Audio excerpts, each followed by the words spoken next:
So our first reading today comes from the Psalms, number 139, verses 1 through 14. You have searched me, Lord, and you know me. You know when I sit and when I rise. You perceive my thoughts from afar. You discern my going out and my lying down. You are familiar with all my ways. Before a word is on my tongue, Lord, you know it completely.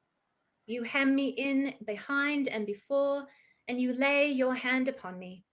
Such knowledge is too wonderful for me, too lofty for me to attain. Where can I go from your spirit? Where can I flee from your presence? If I go up to the heavens, you are there. If I make my bed in the depths, you are there. If I rise on the wings of the dawn, if I settle on the far side of the sea, even there your hand will guide me, your right hand will hold me fast. If I say, surely the darkness will hide me and the light will become night around me, even the darkness will not be dark to you. The night will shine like the day, for darkness is as light to you. For you created my inmost being. You knit me together in my mother's womb. I praise you, because I am fearfully and wonderfully made. Your works are wonderful. I know that full well. And from the Gospel of John, chapter 1, verses 1 through 11 and 14 through 18. In the beginning was the Word, and the Word was with God, and the Word was God. He was with God in the beginning. Through him all things were made. Without him nothing was made that has been made. In him was life, and that life was the light of all mankind. The light shines in the darkness, and the darkness has not overcome it. There was a man sent from God whose name was John. He came as a witness to testify concerning that light, so that through him all might believe. He himself was not the light. He came only as a witness to the light. The true light that gives light to everyone was coming into the world. He was in the world and through the world, and though the world was made through him, the world did not recognize him. He came to that which was his own, but his own did not receive him. The Word became flesh and made his dwelling among us. We have seen his glory, the glory of the one and only Son, who came from the Father, full of grace and truth. John testified concerning him. He cried out, saying, "This is the one I spoke about when I said, 'He who comes after me has surpassed me because he was before me.'" Out of his fullness, we have all received grace in place of grace already given.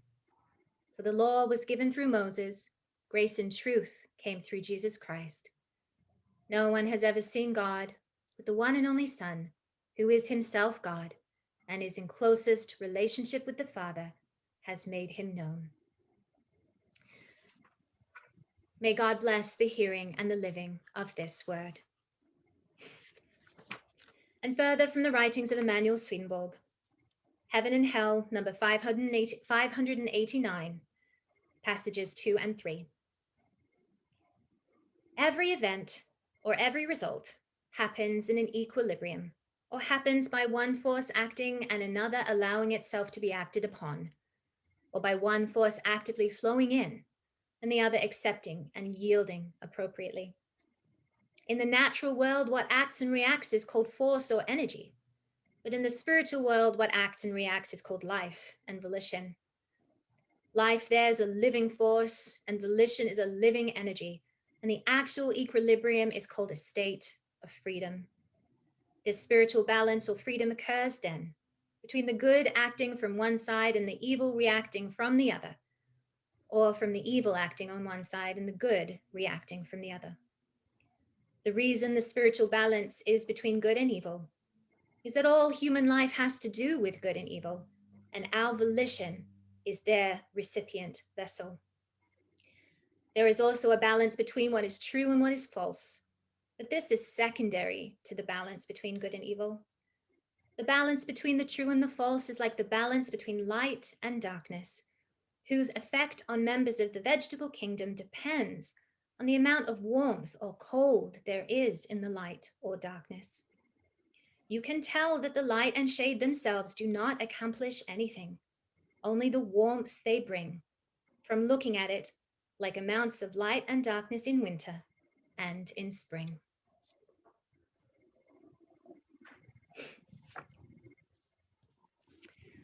So, friends, our text for today from John is a particularly beloved Advent reading. It reflects some very traditional and meaningful language, particularly prevalent in the Gospel of John: darkness and light. Lots of the ways that we talk about Advent and Christmas center on darkness and light. Jesus is called the light of the world. We hold candlelight services. We delight in our twinkly Christmas decorations set off majestically by the blackness of night. Not only moths, but human beings are drawn to bright lights, especially set off by dark surroundings. And perhaps this is an evolutionary longing, for at nighttime we are surrounded by stars in a dark sky. The Gospel of John does not begin with the traditional nativity story. Instead, the author takes us back to the very beginning of the Bible, linking the significance of Jesus' birth to the story of creation and extending the same language of light and dark in Genesis to the coming of the Lord. Lightness and darkness is powerful metaphorical language. And while during Advent we use it in a theological context, this is not the only context in which these words are used, of course. Lightness and darkness is part of our daily experience of the world. And we use those words to describe the world around us in both useful and harmful ways. To quote the Reverend Dr. Will Gaffney, it is far too easy for us as Americans to hear those words through our history of race and racism. We are taught from a young age that everything light and white is good and everything dark and black is bad. And even when we are not thinking about it, it is in the back of our minds. Race is always in the room for us. And so I thought I might take some time today to expand our awareness of the way culture places a judgment and a burden upon the words darkness and blackness, and how, if we use our theological imaginations, we might excavate something deeper and more meaningful from an exploration of the notion of darkness. In the phrasing of Reverend Howard Thurman, we might come to appreciate the luminous darkness. So I do want to firstly say that employing darkness and light language in a theological way is not wrong. It is actually deeply resonant with the experience of all human beings, simply because of the way our eyes work biologically. We have all had the experience of being in the literal dark and not having certain information about our surroundings because we just cannot see it. There is not enough light for our eyes to process the information. And then, when some light does become present, new information appears to our comprehension. It is easy and natural to extend this as a metaphor for both our intellectual and emotional experience. And Swedenborg in particular does this a lot. Intellectually, we describe coming to understand something as seeing the light, or conversely, being in the dark as a state of obscurity or not understanding. And emotionally, the presence of light is deeply comforting. Being in the dark, both physically and mentally, can feel scary. I remember myself as a child at an age way, way older than I would have liked to admit it, sleeping with the light on at night because I was so unsettled by the dark. Or how even now I dread the end of daylight savings every year because of how it makes 5 p.m. feel like midnight. Light can be such a comfort to us. Just think of how mesmerizing and meditative it is to stare into the dancing fire of a fireplace. But there can also be other experiences of darkness, just as there can be other experiences of light. I can additionally recall from childhood, growing up in the country, away from city lights, how spectacular the stars were. The extreme darkness in the night sky delivered forth an unparalleled view of the universe that we inhabit. Here, where I live now, the light from Philly obscures my view, prevents me from seeing what is really out there in the night sky, prevents me from experiencing the awe and the beauty and the connection that is available in a darker context. Or consider the fact that many seeds require darkness to germinate. It is fascinating, but the presence of light actually inhibits the production of a chemical that causes germination, that prompts the seed to start growing. Or another similar example, the womb. We all, each of us, as much as we might fear the dark out here in the world, have had an essential experience of mothering darkness, of soft and safe darkness, the darkness in which we were formed. So, inasmuch as some experiences of light and dark might suggest to us certain metaphorical meanings, they cannot necessarily express the whole of spiritual experience. Just as father-son religious language elucidates some aspects of God's nature, it also obscures other aspects, and this is just how metaphorical language works.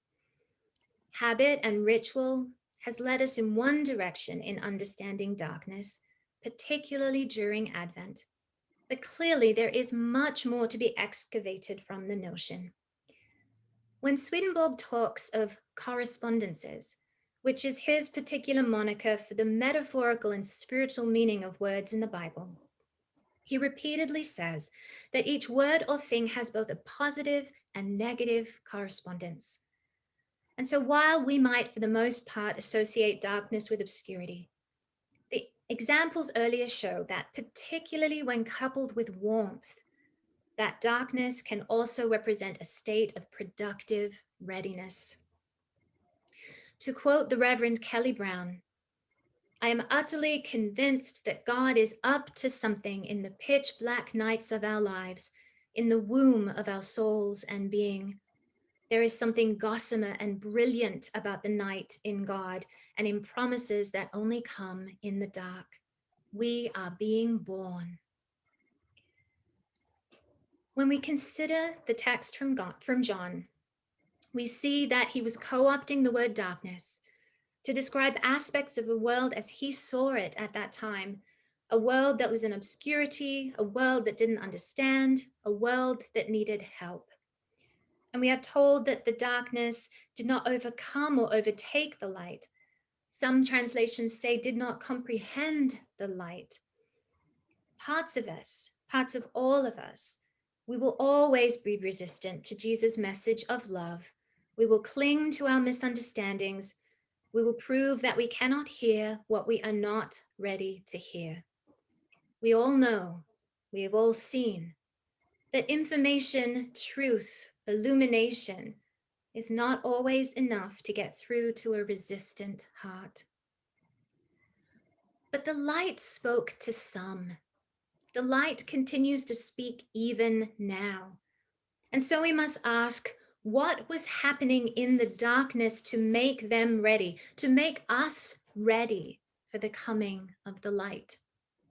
Darkness is not synonymous with nothingness. It is not that God was absent from the world until Jesus' birth. God has been present with the world from the beginning. And so we can return to the creation story that is suggested by John to see another way of understanding the darkness. In the words of Will Gaffney again, we are afraid of the dark, but God is not. Darkness is a creative space to God. Out of darkness, God created everything that is, including light. Or in the words of Kelly Brown, the vast and nurturing embrace of blackness birthed the light. I contend that the dark is where God begins God's work with and in us. It is but the inside of the chalice where the sacrament of communion with God occurs. Darkness is not always something to endure or to fight against. Darkness allied with coldness of heart is debilitating and destructive indeed. Darkness allied with stubbornness and self-righteousness is thick and impenetrable. But darkness allied with warmth, darkness as the matrix which makes creation possible, darkness as a precursor and foundation to a state of productive readiness. This is darkness that allows us to see what we cannot see in the light.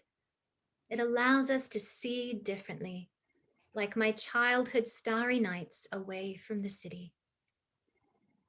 But in the words of Reverend Dr. Will Gaffney, somewhere along the way, we were taught to fear the dark, to fear the night, to fear the holy blackness that is the swaddling blanket of creation. We don't have to, though. This Advent, as we wait in the darkness and look for the coming of the light, may we know and understand that sometimes the darkness has a holy purpose. If we wish it, the darkness prepares us for whatever our next stage might be. For the Word became flesh and dwelt among us. And how did the Word become flesh? By spending time in the warm, productive darkness, the womb of Mary, the light of the world, formed in mothering darkness. Even the darkness will not be dark to you, for the night will shine like the day, for darkness is as light to you. Amen.